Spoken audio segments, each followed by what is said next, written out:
Janata Dal United तो शून्य है, शून्य को तोड़िएगा क्या उसमें से निकलना है। अब खाली घर है, उसको तोड़िएगा क्या वहां से निकलना है।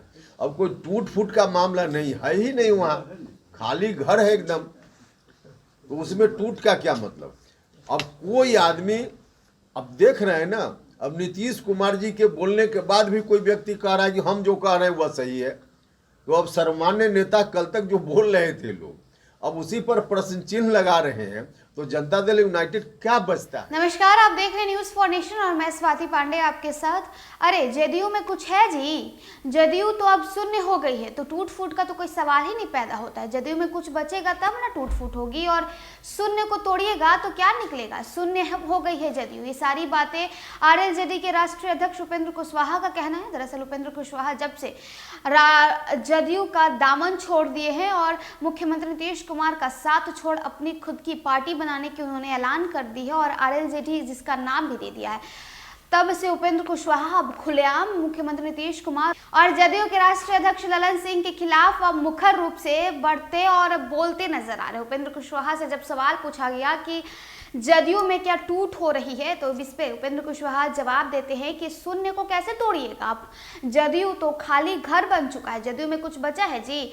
राष्ट्रीय अध्यक्ष कुछ और बोल रहे हैं और पार्टी के सर्वमान्य जो नेता है यानी मुख्यमंत्री नीतीश कुमार कुछ और बोलते हैं और उनकी ही बातों को उनके ही नेता काटते हैं। यानी बात वो कर रहे हैं तेजस्वी के ऊपर, जहां एक तरफ मुख्यमंत्री नीतीश कुमार तेजस्वी को बिहार का उत्तराधिकारी बता रहे हैं, तो वहीं दूसरी तरफ बीते दिनों ललन सिंह का कहना था कि कौन सा अधिकारी, हमने तो ऐसा कोई बात ही नहीं कही है। 2024 तक तो मुख्यमंत्री नीतीश कुमार ही बिहार के मुख्यमंत्री हैं।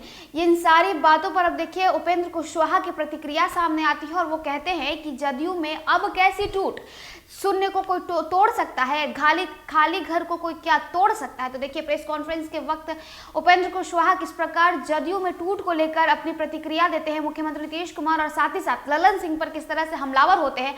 आपको छोड़े जाते हैं उनकी पूरी बातों के साथ।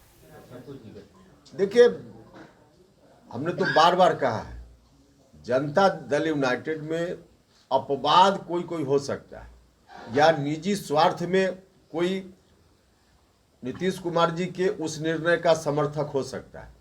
बाकी मांझी जी क्या, जनता दल यूनाइटेड में भी अपवाद छोड़कर बाकी सभी लोग नहीं चाहते हैं कि उस तरह के डिसीजन की ओर बिहार जाए, जिस डिसीजन के कारण फिर से बिहार में वही स्थिति हो जाए, पुराना 15 साल वाली स्थिति कोई नहीं चाहता है। तो देर सवेर सब लोग बोलेंगे। मांझी जी ने कहा है तो कोई आश्चर्य की बात नहीं है, धीरे धीरे सारे लोग वही बात बोलेंगे। जिस रास्ते पे अब हम चल रहे हैं, सभी लोग उसी रास्ते पे आएंगे, क्योंकि जनता का दबाव लोग नहीं झेल पाएंगे। जनता कहीं से नहीं चाहती है कि फिर से उसी राज्य में हम वापिस हों, इसलिए मांझी जी या बाकी लोग भी बोलेंगे। अब है क्या कि टूट हो या फूट हो, जनता दल यूनाइटेड तो शून्य है, शून्य को तोड़िएगा क्या उसमें से निकलना है। अब खाली घर है, उसको तोड़िएगा क्या वहां से निकलना है। अब कोई टूट फूट का मामला नहीं है ही नहीं, वहां खाली घर है एकदम, तो उसमें टूट का क्या मतलब। अब कोई आदमी, अब देख रहे हैं ना, अब नीतीश कुमार जी के बोलने के बाद भी कोई व्यक्ति कह रहा है कि हम जो कह रहे हैं वह सही है। तो अब सर्वमान्य नेता कल तक जो बोल रहे थे लोग, अब उसी पर प्रश्न चिन्ह लगा रहे हैं, तो जनता दल यूनाइटेड क्या बचता है, अब कुछ है ही नहीं वहाँ। अच्छा कुशवाहा जी, आपके बातों से ये लगता है कि आपके निशाने पे नीतीश कुमार से ज्यादा जेडीयू के राष्ट्रीय अध्यक्ष या फिर 3-4 नेता हैं? नहीं, देखिए, निशाना पर हम किसी को नहीं ले रहे, हम बिहार की जनता का क्या इंटरेस्ट है उस इंटरेस्ट को ध्यान में रखकर काम कर रहे हैं। बिहार की जनता, हम फिर ही कहेंगे कि कभी नहीं चाहेगी पुराना वाला 15 साल वाला जो राज्य था उसमें लौटना। तो इसके चलते हम कह रहे हैं, अब निशाना किन के तरफ जा रहा है उससे हमारा मतलब नहीं। सर एक बार आप भी तो